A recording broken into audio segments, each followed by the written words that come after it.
Yo, what's good? What's up? Welcome into the show. You're watching Philadelphia Eagles Now. I am your host, Chase Sr. Thank you so much for making today's show a part of your day. And coming up here on the Eagles Now Rundown, we're going to go through 5 things that I find to be problematic.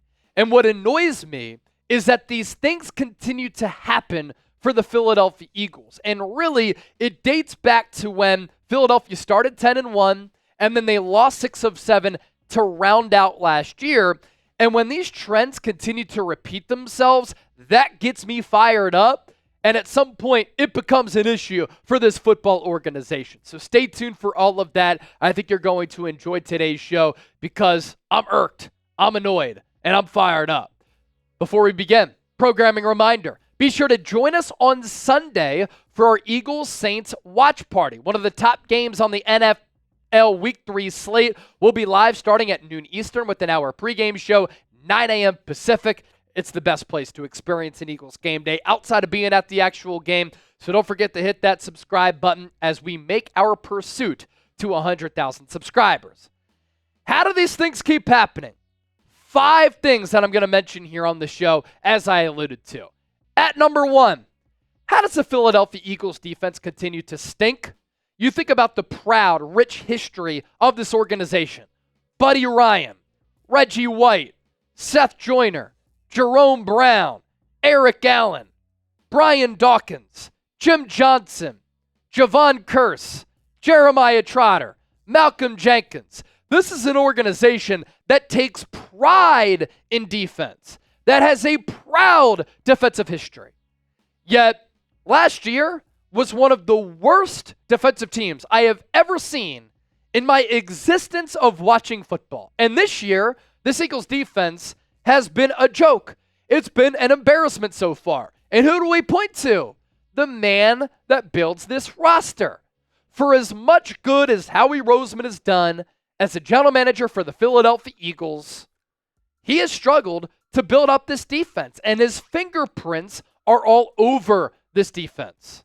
You think about the high-level investments that he's made in free agency and in the NFL draft. Bryce Huff got $34 million in guaranteed money. He has 1 assisted tackle to start the year.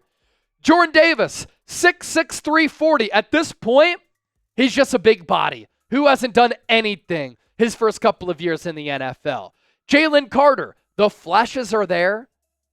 The potential is there. He's shown signs of being a dominant football player, but it's time for him to mature, and it's time for him to grow up. He had a really good rookie year, but he struggled to start year 2. After a good training camp, I'm tired of talking about the potential with Jalen Carter and Jordan Davis. Can you finally show up and actually do something? Nolan Smith, get in the weight room, my man. I love the personality. I like the bend, the twitch, the speed coming off the edge. You were a high-graded Pro Football Focus player in Week 2 against Atlanta, but after barely playing last year, I haven't seen you get after the quarterback this year. And the Eagles have paid Josh Sweat a lot of money. He's not doing anything either to start off the 2024 season. And part of the reason why this Eagles defense has struggled is because Howie Roseman has had more of a focus on the offensive side of the football as compared to the defensive side of the football. And he's neglected some key areas on the defensive side of the rock.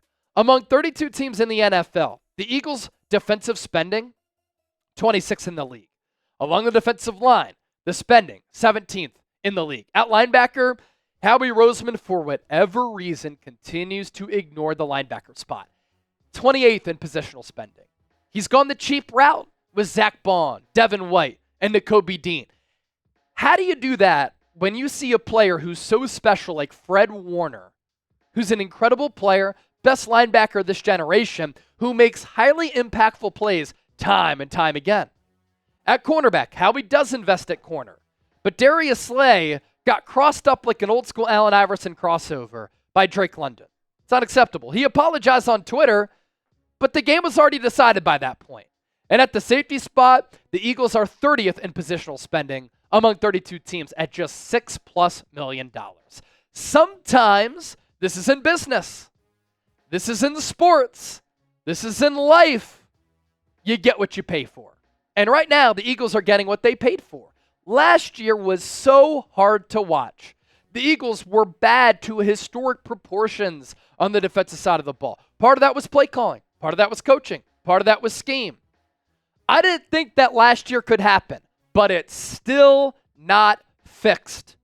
And while Vic Fangio is up there among the highest paid defensive coordinators in the NFL, the early returns have not been good. Now, I get it. It's 2 weeks into the year. You can make adjustments. Vic Fangio historically hasn't blitzed a lot, but his front four isn't getting home. So at some point, you have to make an adjustment. And if you don't make adjustments soon, the season could be over. Eagles are tied for 32nd in yards per play allowed, 29th in quarterback hits, 28th in sack percentage, 28th in tackles for loss, 27th in sack rate. They're giving up 6.4 yards per carry. That's embarrassing. It's 32nd in the NFL. They're 23rd in quarterback pressures. This defense does have some really good players. They have a well-respected defensive coordinator. And yes, it comes down to execution. But it's scheme, it's play calling, it's personnel, it's all of that. Just be better. At number 2, how does this keep happening? We're hearing similar things again from players, which are very familiar and reminiscent of what we heard last year. Josh Sweat, after the loss to Atlanta, said, our pass rush isn't on the same page. How is the pass rush not on the same page? I know you're trying to understand and master a new scheme. There are complexities to it under Vic Fangio. But Josh Sweat was uttering the same things a year ago. And then Nakobe Dean in the locker room after the game said, details. It comes down to the effing details. I'm tired of hearing about that. Iron out the details. Get the scheme together. Get the pass rush on the same page, which I'm not even sure what that even means. And just play better football and take pride in your work. At number 3, Jordan Davis and Jalen Carter. Hype, hype, hype. Jordan Davis, a mountain of a man. Top 10 in Heisman voting. His final year at Georgia. 6'6", 340. He occupies double teams. It doesn't matter. He'll be able to throw them to the side. He can dominate offensive linemen. How are you 6'6", 340 and you run a sub-5 40-yard dash, yet you continue to be non-existent and a no-show? Jalen Carter, we saw the flashes last year as a rookie. We know that you can play. We know what you're capable of. But at some point, you have to string together consistent performances. And it is time for Jalen Carter to grow up and mature. You had the driving incident at Georgia. Can you get past that? Can you learn from it? You admitted last year that you wore down physically. You had the weird situation with John Feliciano in that game against the Niners. And then you're late for a team-oriented get-together, and you get benched, and you don't start against the Atlanta Falcons. You've also gotten emotional at times in the game where you're seen crying on the sideline. Dude, you dominated at Georgia. You would have been the number 1 overall pick potentially if it weren't for that incident while at Georgia. Don't you want to maximize this wonderful opportunity that you have? And that's a message for Jalen Carter and Jordan Davis. For Jordan Davis, my man, use the physical tools. You occupy so much real estate up front. How are you just a no-show and a non-factor when you're that strong, when you're that quick? We saw you run down Josh Allen last year. Here's what Seth Joyner had to say about Jordan Davis. And he's not wrong to start his NFL career. Jordan Davis, in my opinion, was a wasted draft pick. And I said that on draft night. Now for 2 years and 2 games, he's proven that he cannot rush the passer. When you draft a player that high, you have to know for certain. If you're frustrated like me, I want you to hit that thumbs up icon and like the video. And with how physical Jalen Carter and Jordan Davis are, how are the Eagles just giving up 6.5 yards per carry where the C's depart right through the heart of this Eagles defensive line? I'm tired of talking about it. I'm not tired of talking about game time. because they can save you money when you buy tickets, and they can help you put together memories when you go to a sporting event. But it's not just an app for sports. It's an app for concerts, comedy shows, theater events, and more. Game Time specializes in the best seats at the lowest price guaranteed. Prices drop as the event gets closer. You can see the view from your seat before you buy, so you know exactly what to expect when you arrive, and you can access tickets from your phone. If you want to go to an Eagles game this year, you can get in the door saving money, and if you use the code CHATSPORTS after you download the app, create an account, CHATSPORTS is that code, you get $20 off. Terms apply, first purchase only. But here's an example of what you see within the app. You see the price point and the vantage point from your seats. Then you have the aerial view there as well. You want to go to a Philadelphia Phillies game, you can do that as well as Game Time, the official ticketing marketplace of the National Football League. So take the guesswork out of buying tickets, download the Game Time app, create an account, use the code CHATSPORTS, CHATSPORTS, for $20 off your first purchase. At number 4, the Eagles, dating back to last year, keep blowing big games. Philadelphia is now 2-7 in their last 9 games. That is a problematic trend. What's also highly problematic is how they're blowing these games late. And we'll break that down here in a moment. But you think about the Eagles as being the best team in the NFC East, right? Not over the last 10. They have the third best record in the NFC East over the last 10 ball games. Dallas is 6-4. The Giants have a better record in their last 10 games than the Eagles at 4-6. Philadelphia is 3-7. Washington is 1-9. And you think about how these games have transpired and how the Eagles have lost these games. Hasn't been easy to watch. When the Eagles lost to the Jets in the Meadowlands, they led with 46 seconds left. When they lost to the Seahawks, they led with 28 seconds left. Drew Lock, what's up? They lost to the Cardinals when they were up with 32 seconds left.